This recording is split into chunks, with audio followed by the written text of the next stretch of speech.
I'm Paul Louis Metzger, the director of the Institute for Cultural Engagement, New Wine, New Wineskins, and it's my privilege today to talk with Professor Joseph or Joe Uscinski. Did I pronounce that correctly, Joe? Perfect. Yes, and Professor John Morehead. Did I pronounce John correctly, John? For once you did, yes. Okay, great. So today we're going to be talking about the theme of conspiracy theories, and the title of this is Conspiracy Theories, Harmful and or Healthy? Harmful and or healthy, question mark. And John and I have been a part of conversations related to conspiracy theories, and it's a fascinating discipline, a fascinating subject. And our other colleague today, Professor Uscinski, is actually an expert in this domain. Before I get into it, let me just say a little bit more. John and I have been reflecting on this subject, as I'd indicated, because it's been in the news quite a bit, especially amongst our evangelical, in the context of our evangelical community. We find more and more reflection, adherence to conspiracy theories. If we step back and look at the sweep of American history, we may be surprised to know that there has often been a predilection for such theorizing in our society. It's in the tap water and or the COVID air, so to speak, just like a conspiracy theorist may claim. Maybe you know someone who's a conspiracy theorist or a devotee. Maybe you and I are ourselves conspiracy theorists or adherents of a conspiracy theory. How might we know? We'll probably get at some of that today in a way that I believe is going to be very even-handed. And really, it's going to be revelation for me, I think, as we go forward here, because I have a lot of predispositions, a lot of presuppositions that are probably inaccurate. And I'm really looking to our colleague, Professor Uscinski, to help us get greater clarity. How harmful and or healthy are conspiracy theories to us as a society and to our globe? And again, so we're going to get into this now. So here's a little bit more about our guest, Professor Uscinski. He's Associate Professor of Political Science at the University of Miami. He studies public opinion and mass media with a focus on conspiracy theories, misinformation, and disinformation. He is the co-author of American Conspiracy Theories, Oxford Press, 2014, editor of Conspiracy Theories and the People Who Believe Them, Oxford, 2018, and author this year of Conspiracy Theories, a Primer, Rowman and Littlefield. John Morehead, you know, if you watched this YouTube channel, from our work together in terms of how we engage multi-faith spiritual discussions, how we engage as evangelicals, our multi-faith society. Also areas, as we've just talked about, conspiracy theories and the like. John is the evangelical director, would you say, John, at the Foundation for Religious Diplomacy, and also the director of Multi-Faith Matters, and a longstanding friend of mine, though he'll never admit to it. So, John, take it away with the first question for our colleague, Professor Uscinski. Yeah, Professor, again, thank you for being here. In preparation for this conversation, as well as just my own understanding, I've done a lot of research, including a lot of engagement with your materials. I've enjoyed your books, your video lectures, and you have really challenged some of my assumptions about conspiracy theories, and hopefully the viewer will pick up on some of that in the course of our conversation. One of the things I enjoyed that you wrote was an article in Argumenta, where you referred to the term conspiracy theories as a loaded term. Can you explain why, and how are you defining conspiracy theories? So a conspiracy theory, to me, as I use the term, is an accusatory perception in which a small group of powerful people are working in secret for their own benefit against the common good, and in a way that undermines our bedrock ground rules against the widespread use of force and fraud. And further, this perception has not been granted legitimacy as true by the appropriate epistemological experts with data that is open to refutation. So as time has gone on, I've had to build that definition out. There's a lot to it. There's a lot to it. to what it is now. Now, the first part of your question was, is it a loaded term? And yeah, because words don't have inherent definitions, they have usages. And if I say the term conspiracy theory to you, it may mean something very different than if I say it to him, right? Because everyone has their own idea of what it is. And, you know, for many people, when you say the word conspiracy theory, it immediately means irrational or crazy or something that is necessarily false. And I don't think any of that is true. It's just that it hasn't been shown to be true by the people that should be able to show that it's true. So I never say that, you know, believing that is completely irrational or that's obviously false because it's a conspiracy theory. I wouldn't say that. But there is that baggage to it. And in that sense, the term can be weaponized. So if you came and accused me of something, said, Joe, we know that you're, you know, working in secret and you're up to no good and you're violating people's rights. And I said, that's just a conspiracy theory.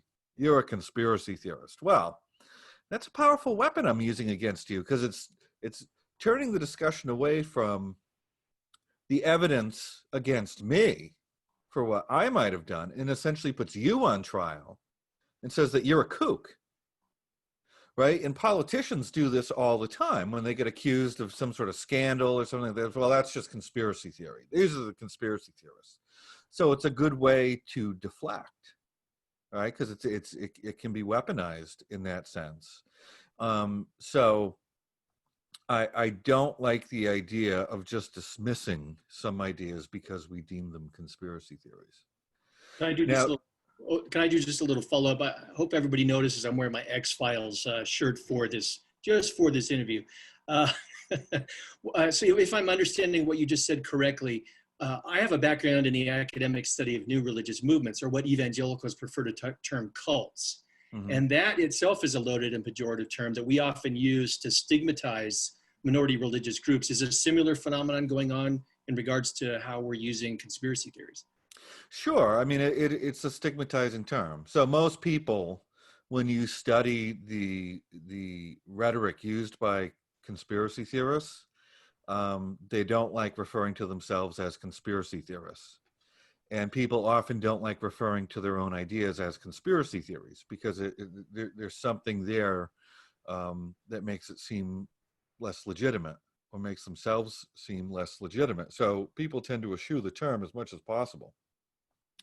But I don't see it that way. The way I define it and the way I use it should not be a pejorative. And, you know, one way to think about it is that Woodward and Bernstein were chasing down a conspiracy theory that eventually turned out to be true in the early 1970s and brought down a sitting president. So there's nothing necessarily false, crazy, or irrational about a conspiracy theory. It's just a theory that involves a group operating in secret with certain other parameters, but there shouldn't be this other baggage attached to it. But that's how words work. There is. Before we go further, I just wanted to go back to the definition that you had given, and you had mentioned the word epistemological, like theories of how we interpret, how we process information. Would you say that the problem could be that if people aren't putting their theory before the broader public for checks and balances, for open dialogue, that's where it can become problematic? So, I mean, at least in the case with the Watergate scandal, these were what, Washington Post news people, and people can say what they want about Washington Post, but these were people trying to engage in broader public discourse as much as they possibly could on such a complex political subject. Would that be the case, that, you know, we have to put it before the canons of the broader public in discourse and the like, so it can be properly vetted? Well, it should be brought in front of the public, because if people are engaging in widespread conspiracies, then the public should know. And if there's good evidence to suggest that that's happening, even if we're not sure, then the public should be made aware that could be the case. But I would not leave it up to the public to judge if a conspiracy actually occurred or not. That's just not how we work, because public opinion is not, it's not a good barometer of truth. I mean, and if that was the case, I mean, then we would say Kennedy was indeed killed by a conspiracy because 80% say yes. Yes, and but so I wouldn't do that. What I would say is this: is that if I'm sitting in my bedroom and I have some kooky theory, well, it's just an idea. There's no reason for me to think it's true until the people who have expertise in ferreting out such theories have looked at it, studied it, engaged with it, and have gathered data that can be shared with others and potentially refuted, that I should then believe it. So why do I think Watergate really happened? Is it because Woodward and Bernstein wrote about it in the Washington Post? No, it's because there were admissions in open court. There were lots of investigations by the appropriate experts. right. So we know, and there's documented evidence that we can go back and look at and refute if we wanted to refute it. I appreciate that response, and I didn't use public opinion, but public discourse, because I think those are two separate issues. And but to your point, as I know in one of your videos, you know, in your own work as a political scientist, you're trying to account for scientific data. You're trying to deal with the data. You're not trying to deal with, again, public opinion, but what does the data show, which is quite revealing. And I think that's part of public discourse. Yeah, I mean, I got to be honest with you. I'm jaded when it comes to all of this stuff. So, you know, whether it's public discourse or public opinion, I mean, I spend my days looking through public discourse and polling people, and most, you know, it's tough not to get depressed with what people believe, because these ideas are very widespread, and the discourse that people tend to engage in around this stuff is not very well informed, and it's often dangerous. Indeed. And so without wishing to belabor too much the point, and I think it would really require a further discussion when we say expertise, what does that look like? Because I agree, it has to be the expertise, like the courts of law. This information on Watergate came to the foreground. And so the experts in that context were analyzing it. Yeah, so generally what I say is that it's the people who have expertise in that particular area, who have the proper methods for evaluating the appropriate data, and then make all of that data and their methods and their conclusions open to inspection by other experts and by the public. So if you were making some claim that had to do with physics, I wouldn't want a carpenter, an expert in carpentry looking at it. I'd want someone in physics. Sure. And I wouldn't just want one person in physics. I would want, I'd feel most comfortable with a majority of the experts out there. So is this a consensus? Right. That's fairly well accepted. That's extremely helpful. And I think it takes us further into the complexities of the subject matter and how important it is to address this at length. There are certain assumptions and stereotypes about who believes in conspiracy theories. In one of your videos, it was really revealing, even with your audience, how they responded, because I think they were shocked. I was surprised too, as far as who it is, and it crosses the spectrum. It's not just one particular group of people that we might often associate with it. But what are some of these assumptions and stereotypes? And is everyone susceptible, if that's even the correct term, to believing in them? Regardless of the answer to this question, what makes some or all of us susceptible to conspiracy theories? And maybe I should say in the pejorative sense or in just the broad general sense that you've defined. I'll leave it to you to complexify this discussion as well. So I ask audiences to close their eyes and imagine just for a moment who that typical conspiracy theorist is. And I actually use this to my advantage in public talks, because it's almost like a magic trick, because they always say the same things. It's a white male, middle-aged, somewhat conservative views, and I'm like, oh my God, that's me that you're imagining. But it's not that person.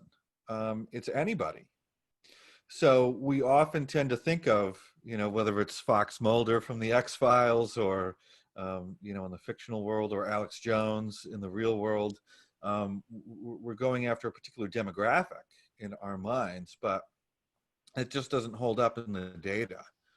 So it could very well be the case that the prominent people who weaponize conspiracy theories for political, gain or economic profit are white males. So maybe that's the case. So John, in other words. That's right. But it's in terms of the mass public who believes conspiracy theories or who's very inclined to it is not confined to any one demographic. Men and women are equally susceptible, people across races. And what people tend to challenge me the most on is that when I tell particularly liberals that they are just as susceptible to conspiracy theories as Republicans and conservatives, they freak out. They can't handle it because and I don't like casting aspersions, but many of the people I deal with are rather smug, and they're like, well, my side doesn't believe in this. It's only the other side because they're stupid. Well, no, the data tell a very different story. And what I tend to find is that there's very much symmetry between the two sides. In terms of their predilection towards conspiracy theories. Now, of course, if you pick out any individual conspiracy theory, it might be believed more by one group or more by the other group. But in terms of the disposition towards conspiracy theories in general, that's equal between men and women, near equal between races, and equal between the two parties, the two ideologies. So there isn't some big lopsided thing that sometimes we're told exists. So that's sort of the major thrust of it. And just to give you a cute example, I mean, the daytime show The View, which has been running for 20 some odd years, a show by women and for women. If you go through the hosts of that show, I think almost all of them have some conspiracy theory that they've talked about prominently. So whether it was Jenny McCarthy and vaccine conspiracy theories, or Whoopi Goldberg doubting the moon landing, or Rosie O'Donnell talking about how jet fuel can't melt steel, because 9/11 was an inside job. Almost everyone on the show has espoused a conspiracy theory openly. So it's not just white dudes. What would a really extreme example, and you'll maybe come to this later, would be Timothy McVeigh. You had mentioned it in a video, and that's certainly one that we're most familiar with. But it doesn't have to be that overt or that dangerous, so to speak, in terms of its import. But what would be some other theories, in terms of what he was concerned about with the government takeover and such? What would be another example from a white male, in case our viewers aren't even familiar with these, not just the women, but what would be some from white men like me? Well, I don't want to cast any aspersions on you. So. I get it all the time. I'm used to it. So here's one that's typical for, tends to be believed by white men, and one similar to, you brought up the example of Timothy McVeigh. I mean, McVeigh believed that the government was trying to take away people's rights, that were conspiring to do so. There's some reporting that he thought the government had put a chip in him or something like that. So he fought fire with fire, right? He conspired against what he thought was a conspiracy against him. I've been polling on immigration conspiracy theories for some time, and there is a conspiracy theory that's taken root in many countries, and that is that governments and corporations are conspiring to get rid of white people and white culture and replace them with cheaper brown laborers, immigrants from other countries. And this has led to a number of violent incidents. So the one at Christchurch in New Zealand, there have been a few shootings based on either this or a close variant of this idea in the US, whether it was in Pennsylvania or in Texas, in California. So this idea is fairly prevalent.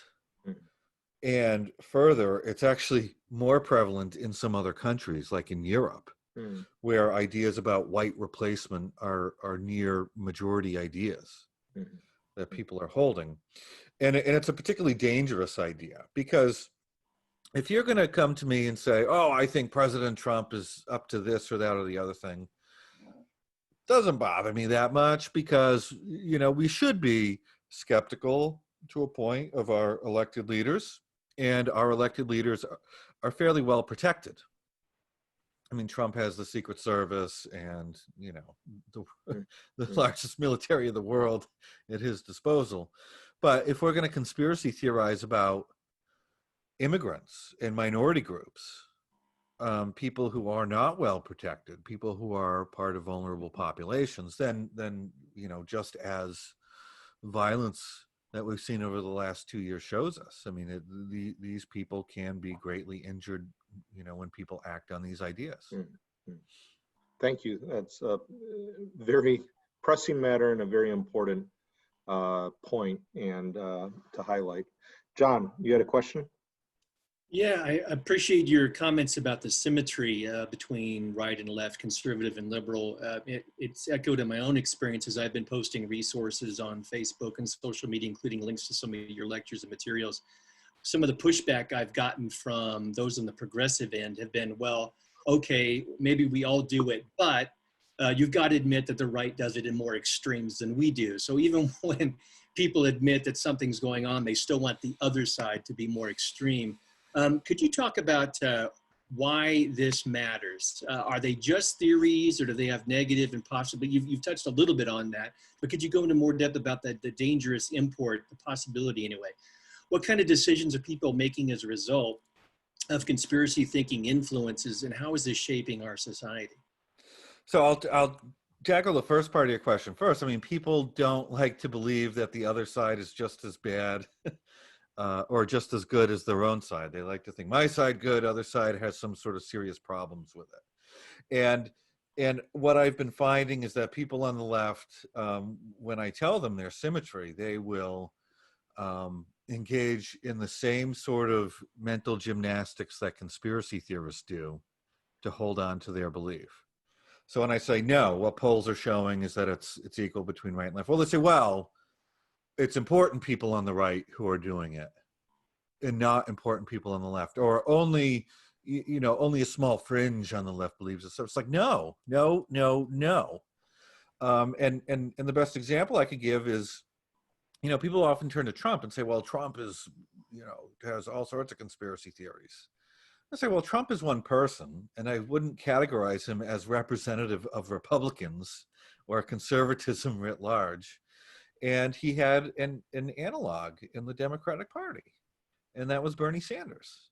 And whereas Trump had a lot of different conspiracy theories that he talked about, I mean, Sanders was just as prominent with his. It's just he had only one, and that's that the 1% controls everything.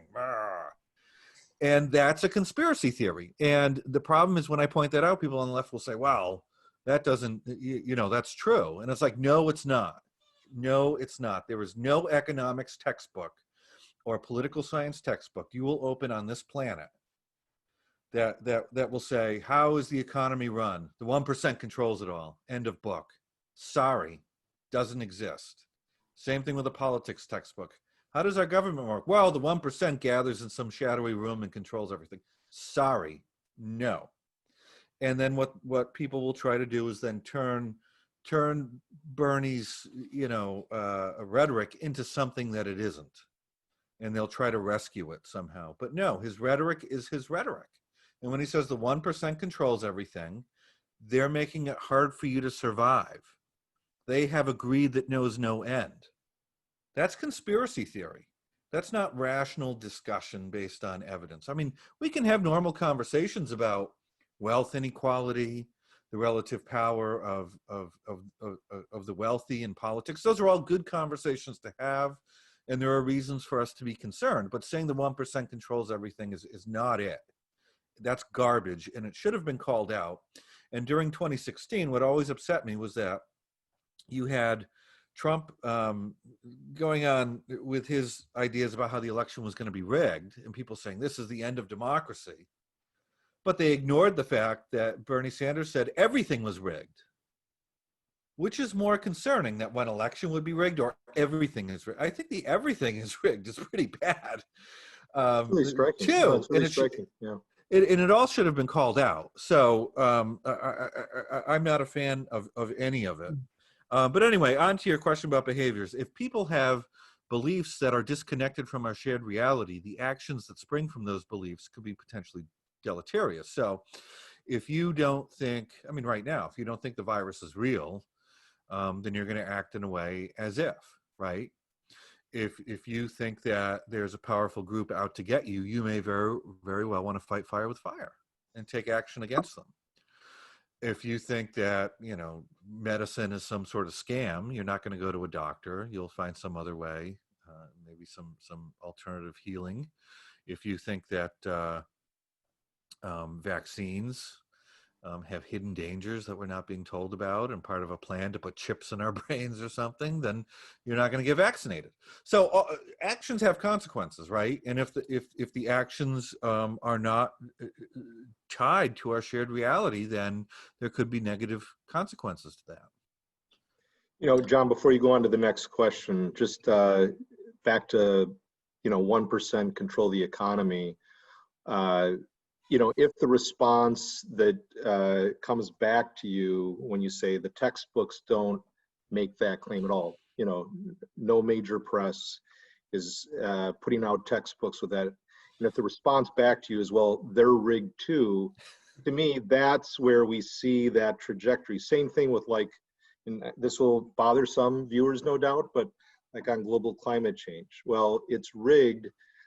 Certain, small group control all the science, and therefore that's why they're saying that it's human caused, et cetera. And I interview climatologists on this channel, and I'm really concerned for how people in my own movement will easily push back and say it's all rigged.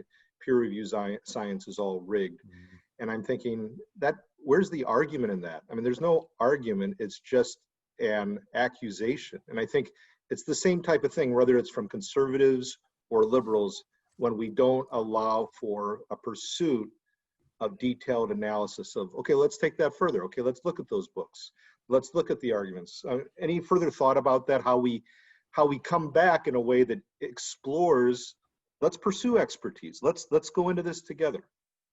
So I'm more than happy to think that experts have it wrong. I mean, that's why we have experts. Yeah. But the answer to experts who are wrong isn't make up whatever you want. It's more experts. Yeah. Right. I mean, the thing with climate change, and I am sympathetic to people who are climate change deniers, because I was for a long time. I mean, I grew up in New Hampshire, so when people were telling me, oh yeah, the climate's getting hotter, I'm like, what are you talking about? There's 9 feet of snow outside. I mean, it's -10, and you're telling me it's getting hot and we're all going to burn up. I mean, I don't see it. So, but, I didn't have the expertise myself to evaluate the claims that were coming from climatologists, because I'm not a climatologist. Mm-hmm. But like you, I've had the opportunity, now that I've spent 20 some odd years on college campuses, to talk to top climatologists. And there is no conspiracy here. They're not making it up. It's not fake data. It's not a bunch of groupthink. And let me tell you, if it was, there are more than enough climatologists who would chomp at the bit to expose it. It'd make a great name for them. Because the reward for showing that this was all not true would be immense. Yeah. Right. So there is no cover up. There is no, if you dissent from the orthodoxy, you'll be kicked out. No. If you have good evidence that challenges the dogma, I mean, that's what makes, superheroes within a discipline. Yeah. Right. And the way professors work isn't like, oh, we're all going to go in and try to agree with each other. It's, you see somebody making a big claim that everyone agrees with. Well, that's where you set your target. And if you can take it down, you've just made your career.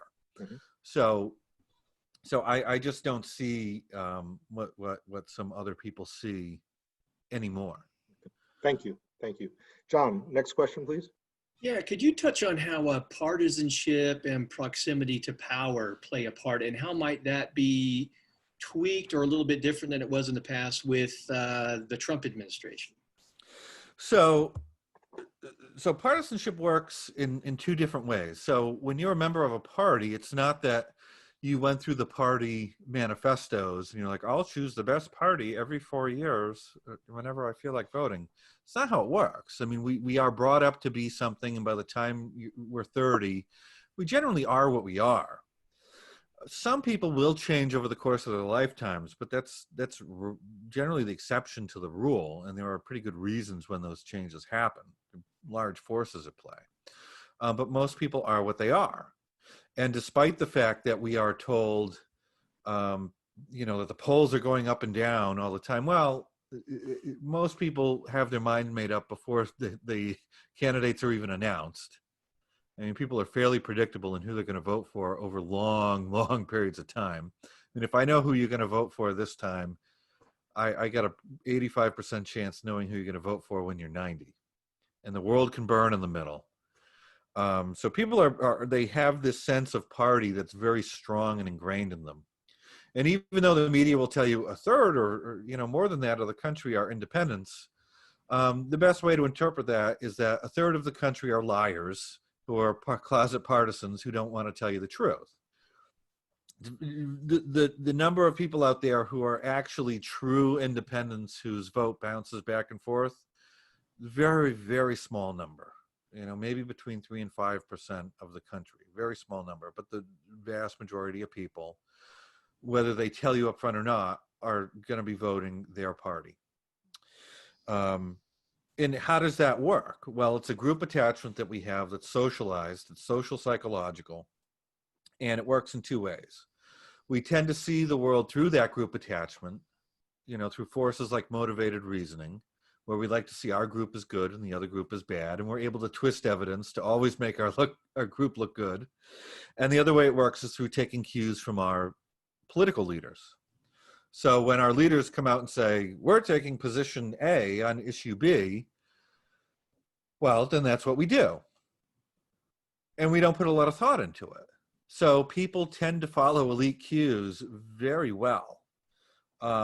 So that's how partisanship works. So if you have leaders coming out and trafficking in misinformation or conspiracy theories, then the people who pay attention to those leaders and trust them, because they're co-partisans, they're going to believe that stuff. The antidote works the same way too. If political elites come out and say, no, those conspiracy theories are not true, then that can have a pretty big effect too on bringing people back to the truth, right? So climate change makes a good example of this. I mean, you had the Republican machine for decades pushing climate change doubt and denial. And now they've created a machine that almost runs on its own. And unless you have all the Republican leaders come out and say, no, it's actually real, and we should do something about it. It doesn't have to be what the Democrats want us to do, because their plans might not be very good. But we should address it in some meaningful ways. Then Republicans are going to continue doubting it. But what's so funny with that, and this is sort of what will make my point about elite cues, is that as the science on climate change has gotten rock solid, and the consensus has become, 98% of climatologists agree, public opinion and elite opinion have vastly divided. So that's how it works. And then you can sort of see this over time with another dimension, which I call winners and losers. And I like to say that conspiracy theories are for losers. And I mean that as a descriptive hypothesis rather than a pejorative. But nonetheless, it gains me no favor amongst conspiracy theorists. But look back over the last 30 years. Who's getting accused of conspiracy theories at any given time? What are the salient conspiracy theories addressing? Tends to be people in power. So when Clinton was president, he killed Vince Foster. He's engaged in all these widespread conspiracies. As soon as he's gone, no one cares. It's Bush blew up the Twin Towers, Cheney, Halliburton, Blackwater. People were having Bush derangement syndrome by the end of his second term. And then when when McCain lost, all was forgotten. And now it's the other side's turn. And it's Barack Obama faked his birth certificate. He's a secret Muslim and all this other stuff about him. And then when he's gone, that becomes politically impotent at that point. And we're talking about, Trump, Russia, and that turns out to be nonsense. So they got to make up other stuff. So it's completely predictable who's going to be believing what. Now, the one thing that's sort of irregular in recent times is that Trump ran as an outsider. He built a coalition not of regular Republicans, but of conspiracy-minded Republicans. And he uses conspiracy theories to keep them together. And that's why you have Trump continuing with that rhetoric, even though he's in power, which is irregular. Because normally when a president engages in a conspiracy theory, it's sort of it becomes a joke, right? When Hillary Clinton went on TV and said that her husband's troubles were due to a vast right-wing conspiracy, I mean, that was laughable. No, his own behavior was causing the problems, for the most part. On the other, it was true, of course, that Republicans were primed to think the worst of Clinton, but there was no vast right-wing conspiracy to get him. Just like, when Barack Obama started his re-election campaign, he said, secretive oil billionaires are out to get me. No, they're not secretive. We know who they are. And they're engaging in the democratic process just like everyone else.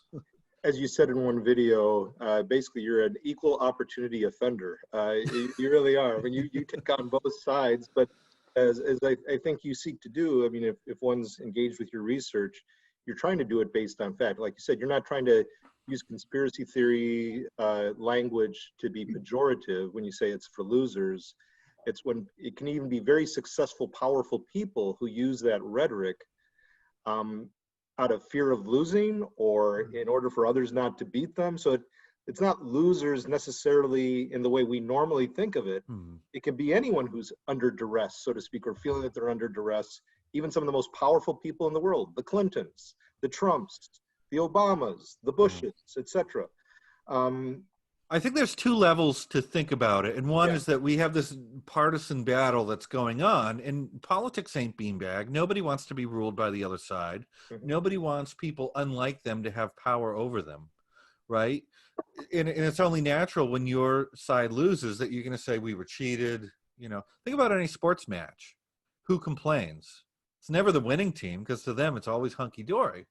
It's always the losers who have some gripe about it. So it did not shock me that this whole Trump-Russia thing became, a derangement syndrome for 2.5 years. Now, were there good reasons to investigate? Yes, but the theorizing and the beliefs went far beyond the available evidence. And those beliefs, even after Mueller didn't find good evidence for some sort of collusion, they still exist. In fact, I'm getting close to 40% of the country thinks that Trump was some form of Russian agent. There's no evidence for this, right? So I'm not going to stand up here and say it's absolutely false. I mean, maybe it's true and we've all been duped. Maybe.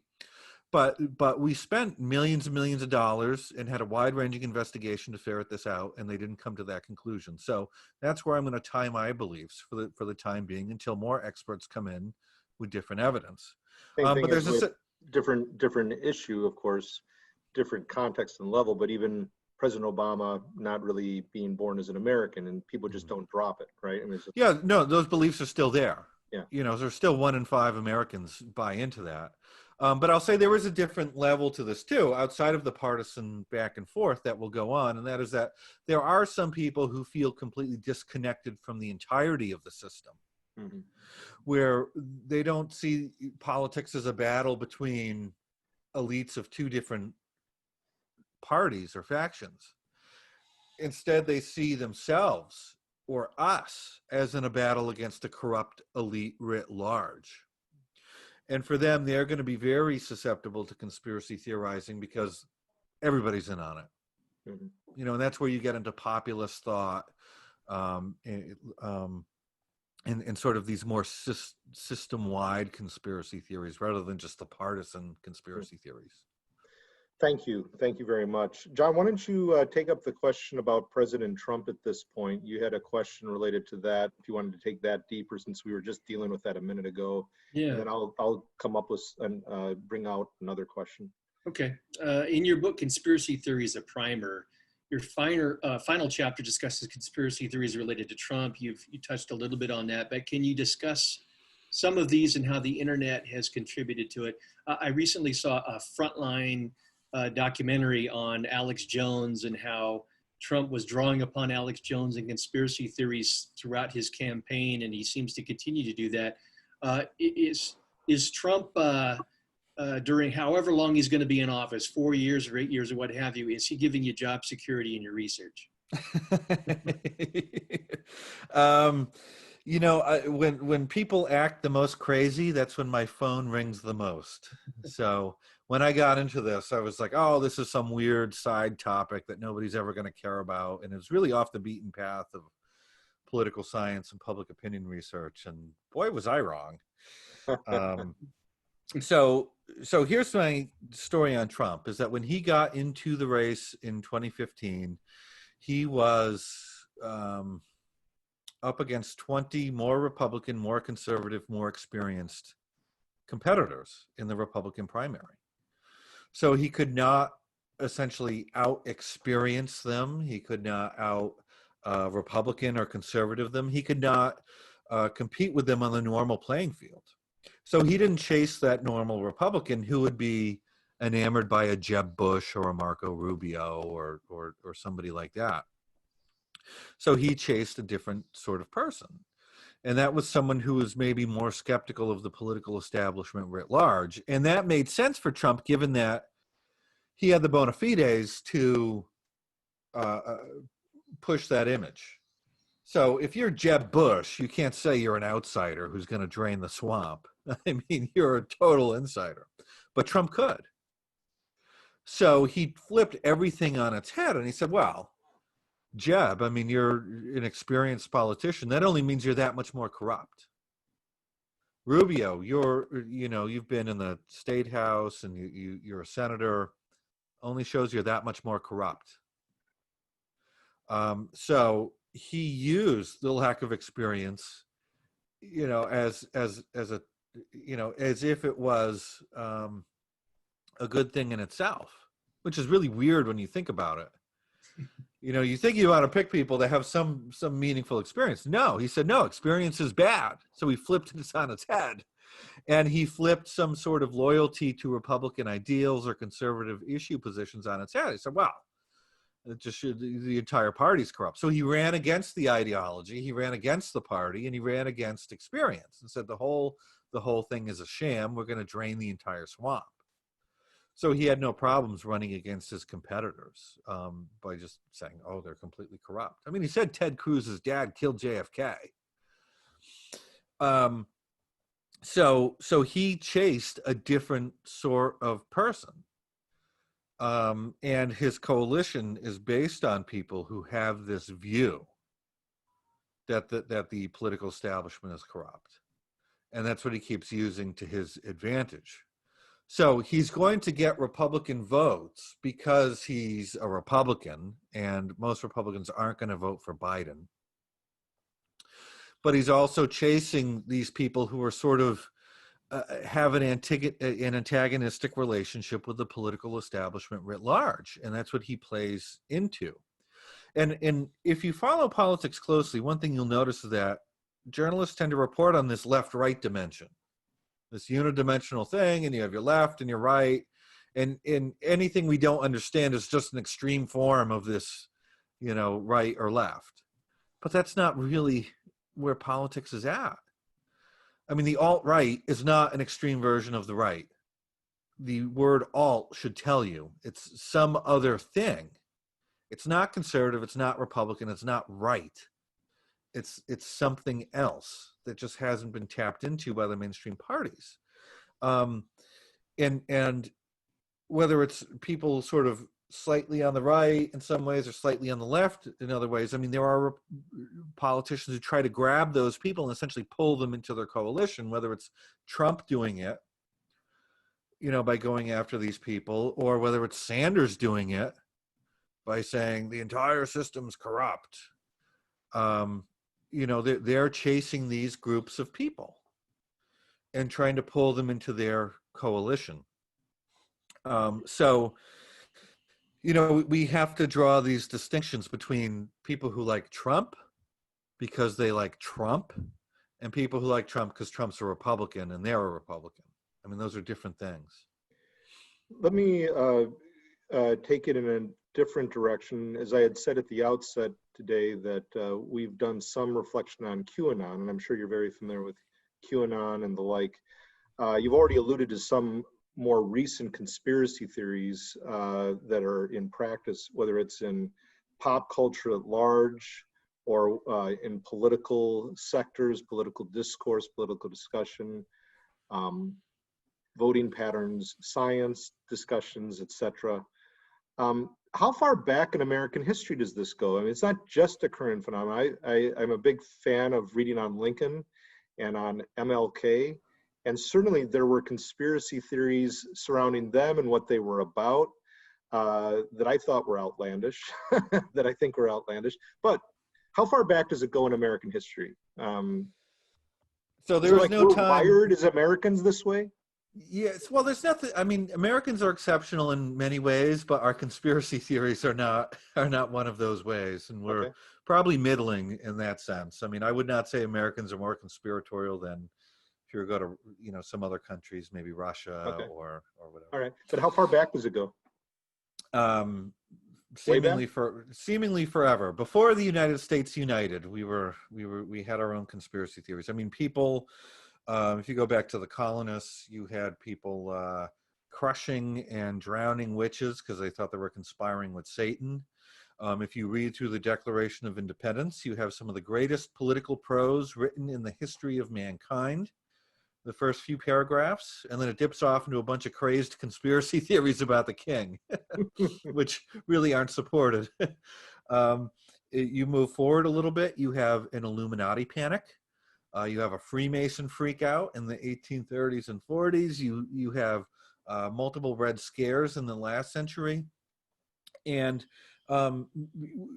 one thing I want to say is when you look back in history, we don't have polls, right? So there's no great way to examine these beliefs over time. Instead, the historians go back and look at particular episodes or panics.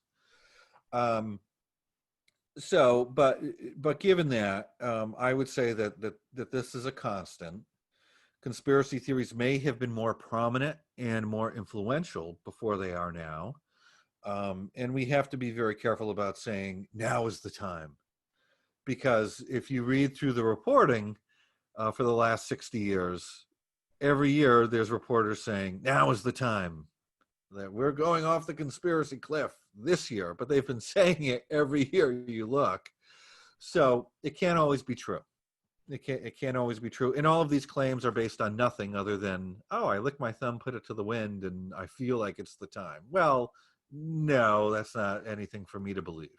Mm-hmm. So what I would say in just gathering data on this, just for the last decade, I mean, these dispositions towards conspiracy theories are fairly stable, and they haven't gone up. And there's good reasons to believe that, in fact, conspiracy theorizing may have gone down in the last several decades, and even since the advent of the internet and social media, even though it feels like the opposite. But one thing we got to be aware of is just because we can see the discussions now on social media because they're recorded doesn't mean that those discussions weren't taking place prior to that. Right? So my favorite example of this is, especially for people who are convinced that now is the time and it's because of social media, is go back to 1963. Only a few months after Kennedy was assassinated, a majority of Americans believed there was a conspiracy behind it. I mean, most conspiracy theories do not get to where Kennedy was. Like birther, truther stuff, it doesn't really come close. By the mid-70s, 80% of Americans believe there was a conspiracy behind the Kennedy assassination. 80%. There was no internet. There was no Twitter. But somehow these ideas were able to captivate a lot of people. And those numbers have only come down since the advent of the internet. So now my latest poll on Kennedy conspiracy theories is 35 points lower than it was prior to the internet. Other conspiracy theories, like birtherism, has not gone up. It stayed stable. You know, if the hypothesis that the internet makes everyone believe in every conspiracy theory is true, then everything would be going up. But there's no evidence of this. There's just no evidence of it. That's really striking, and it's illuminating, and we have to account for it. And not to hit the panic button, if we might hit the panic button on conspiracy theories, that, you know, now is the time. But really still to account for the historical sweep is what you're saying. Account for it and consider the data. Consider the data. We have two other questions before we close. John, do you want to take the first of the two, and then I'll round it off? Yeah, this question is going to be counterintuitive, the ideas within it, to many of the viewers. It was to me when I read what you had said. Part of what you argued for in your article in Argumenta was that conspiracy theories should not be treated as wrong, and they're necessary to the healthy functioning of a society. Again, to those who are critical of conspiracy theories, it may seem counterintuitive, but can you unpack that for us? So oftentimes we're stuck in this dichotomy where you believe a conspiracy theory is true or you believe it's false. And I don't think we should be operating in that world. We should operate in the world where, you know, obviously some people think it's true, but then I think we should be occupying a middle ground where we say, well, I'll believe it when the experts come out with authoritative data and can show that it's true. But I don't need to make the case that it's false. I'm just going to say I don't believe it because the experts don't show that it's true. And that's where I think we should be. So, you know, oftentimes I will get into these discussions with conspiracy theorists and they try to flip the burden of proof onto me. They'll say, well, you know, Kennedy was obviously killed by a conspiracy. I say, well, I don't believe that. Well, you think he wasn't? You believe the Warren Report? I say, I don't have to believe anything. It's just the evidence for the conspiracy hypothesis has not been proven very well. And there isn't strong evidence of a conspiracy. And when you can show it, I will change my mind. When experts coalesce around a particular conspiracy explanation behind the assassination, I will change my mind. But until then, I don't have to prove the opposite. I mean, we had an investigation. We know what they showed. And that's what I'm going to stick with because that's what the experts and the most wide-ranging investigation show. And it's very easy to poke a hole in an authoritative account, whether it's the Warren Commission or the 9/11 report or the Mueller report, because those reports are written down, they're fixed, they're static, and you can go after it. Where conspiracy theories, they're like fan fiction. They're always shifting and changing, and people can change it to accommodate anything and expand it in any way they want to accommodate any new evidence, but that's not good science. You know, and I think my favorite explanation of this is Barack Obama shows up on the political scene and people say, well, he doesn't have a birth certificate. So he comes out with his short form birth certificate. So, well, that doesn't count. We got to see the long form birth certificate. Comes out with a long form birth certificate. And they say, well, that's been forged. It's a fake. So there was nothing you could do, no evidence you could show them because they could always keep expanding their theory, keep moving the goalposts. So you could never, ever show them evidence in the opposite direction. But you can always poke holes in an authoritative account because it's there. It's somewhat fixed. And that's a good thing. But just to come back to, you know, I'll show you one way this is done in the discussion of conspiracy theories. You know, journalists have been for the last 2 years saying QAnon is getting bigger and scarier and everyone's believing it. And I've been polling on it for 2.5 years and I find no evidence that it's getting bigger in terms of more people believing it. No evidence. And it's just as unpopular as it was today as it was 2 years ago when I ran my first polls on it. So, so the retort they come back with is, well, maybe they believe it, but they just don't know it. And it's just like, that's the stupidest thing I've heard to try to save your own idea. Like, oh yeah, they all believe in this, but no one's aware of it. Well, if that's the case, then we don't really have to worry about it very much. But it's I think we can be of the two minds. Say QAnon, if people are hardcore believers, can be dangerous because the ideas themselves are almost an incitement to violence. If you think your political enemies are satanic child molesters who are eating babies for magic powers, that's almost a call to violence, right? Because these people are doing the most evil things possible. So that should concern us that anyone would believe it, but we don't have to expand our claim by saying everyone is believing it and it's growing huge or something like that, because it's just not. If we could transition to the concluding question at this point in terms of how do you encourage us to engage conspiracy theories and their adherents in conversation? Again, we may be conspiracy theorists at times. I may be that. So as you've said, it's wide ranging. We all think it's the other side. Well, we're on one of those sides at some point in the time. I think we're all potentially involved with it. And what I hear you saying again is that not all conspiracy theories in and of themselves are bad. There's nothing inherently wrong with it. Look at what happened with Watergate, right? Thank goodness that there was a conspiracy theory, right? The question was it provable? Was it something that could be vetted in the context of experts, in this case, the judicial system and the like, right? I mean, am I hearing you right so far? Yeah. And then I just wanted to highlight what you had said before posing the question for you to answer in a more focused manner. You've already, in a sense, gotten at the question when you said, if a conspiracy theorist, whoever it might be, puts the claim to you and you say, well, I don't believe that, and they put the burden of proof on you rather than take it upon themselves, I would assume it's the case that you would say, well, as you said, once you can convince me, and the burden of proof is on you to convince me, then I'll change my view. Until that point, I won't change my view. That's one thing I've heard you say, and I think that's helpful. And could you unpack further, though, how you would help us, encourage us to engage conspiracy theorists, their adherents in conversation in order to foster healthy discourse for societal flourishing, rather than what happened with the pizza scandal, if you will. Yeah. Pizzagate. Yeah, so you bring up a good point. There is no us and them. So we have to understand that there's an infinite number of conspiracy theories out there. There's new ones popping up all the time, and infinite versions of each conspiracy theory that anyone can make up at any time.